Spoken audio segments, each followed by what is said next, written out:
Hello, my name is Sam Pirozzolo, and once again you're with Right Bites TV, and today's Right Bite is going to be an interview with Tom Shcherbenko, who is a Staten Island candidate who is running for borough president. Tom is trying to run a unique campaign where he's actually trying to fight the bureaucracy by bringing people together. So right now, let me introduce you to Tom Shcherbenko, and let's hear what he has to say.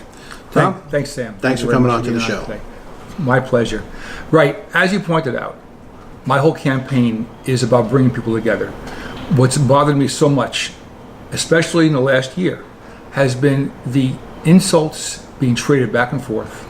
And I thought it was time to run a campaign that was focusing on the fact that I'm running for something and not running against somebody or running against something. And the thing I think appeals to everybody in Staten Island is we're all faced every day with government bureaucracy and government decisions that are handed down to us that make a lot of us unhappy and uncomfortable. And we end up complaining. And too many times we complain to each other and attack each other rather than realizing that if we could find a plan to work together and have more people at the table, maybe we could solve some of our problems rather than taking out on each other. Okay, so I think that's a pretty good idea, but there are a lot of people who say that the more people you have involved, you have too many ideas, and it kind of gets a little bit convoluted. So, yeah, is there a way that you're going to jump to the heart of an issue? Well, I think you really have to rely on people who've spent time working on particular issues. I'm not a politician, I'm a retired school teacher. And working as a school teacher, you're daily confronted with people who are coming from different sides. The students, their parents, the administration, sometimes other teachers, who all feel they have a different solution to the problem at hand. And it generally turns out the solution is a mixture of all of the suggestions coming forward, not just one person's grand idea to fix things. So I can certainly agree with that, and I know that even in my own children's school, and even in your own family, when you sit down, you kind of have a meeting, you get together, everything is okay. So you're really fighting that three guys in a room type of thing, where you think that maybe the more people you have involved, the better it is. But we give our elected officials so much power. What can we do there to stem that tide and get more input? One of the problems I think we have is that we sort of invest them with so much power. On a cultural level, we talk about somebody's position as if somehow we've exalted them, which has gotten so far from how our country was founded. I apologize, I was a social studies teacher, so I go back to this a lot. It's okay. The whole idea that we were founded without a noble class, but especially the last few decades, we've gotten back to that idea of almost this nobility and almost like generations of elected officials.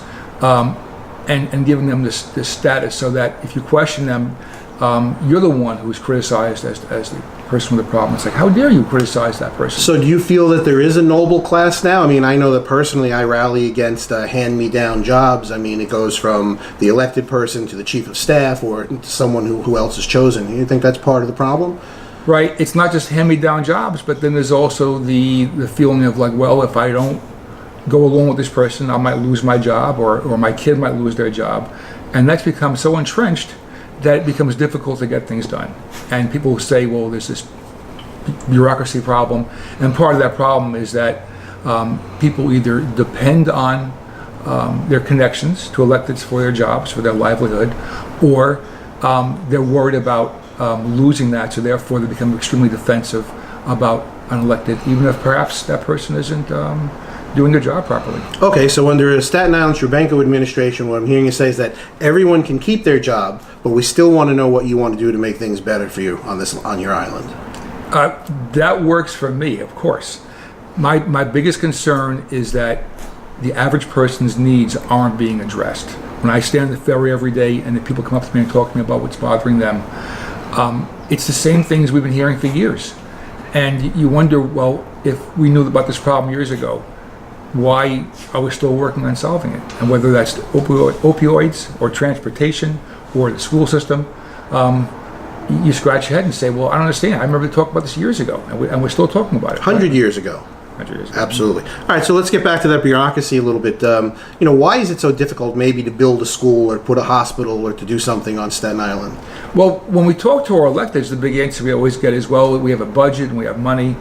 And what confuses a lot of people like me, we're living in the richest city in the world, perhaps the richest country in the world, or at least one of the richest, and you wonder why it's so difficult, why we can't make some better deals with people. it's wonderful. They want to build the wheel. They want to build department stores. They want to build a hotel. Why is it so difficult to sit down with them and say, well, we're glad you found a place to build your stuff. Why can't you help us out? Why can't you build a hospital for us, or a school, or rebuild our train lines, or build a monorail for us? Those are the things that people are looking for. We weren't looking for a new shopping center or a new hotel. It's great that tourists will come in. We could use that. But why is it so difficult to get the things that people here need? So you're looking for better deals. Better deals, sure. So that sounds like a Trumpism there to me. Can I make that a Trumpism? I had no a Trumpism. Sure. I have no problem with the president talking about making deals, building infrastructure. In fact, he's an example of the kind of person we should be talking to. Not now, he's an elected official. Somebody with a lot of money, and say to him, look, you've got a lot of money. Wouldn't you like to see your mom's name on a hospital? Your dad's name on a school? Wouldn't that be great to you? And find out. Let's sit down. Let's talk. Those are the kind of things we should be doing. Yeah. We've tried tax systems. They backfire. We've tried penalties. They backfire. We need to incentivize people. Appeal to people's good side. That's the way I was raised, at least. Every person has a good side to them. Find the good side, appeal to it, and then get together. All right. Okay, folks. This is Tom Shcherbenko fighting the good fight. He is the candidate running for for Staten Island Borough President. So I want to thank Tom for coming on to the show. And I also want to show you this, which is the voter guide. I want everyone to know that they probably received this in the mail. If you don't know where it is, look in your junk mail pile. If you can't find it, go to voting.nyc and you'll see the voting guide, and it'll give you a list of the candidates and the ballot issues that are on the ballot. So don't forget to go out and vote, and thank you very much. And this bite is over. Thank you very much again. This is Sam Pirozzolo with Right Bites. Have a good day.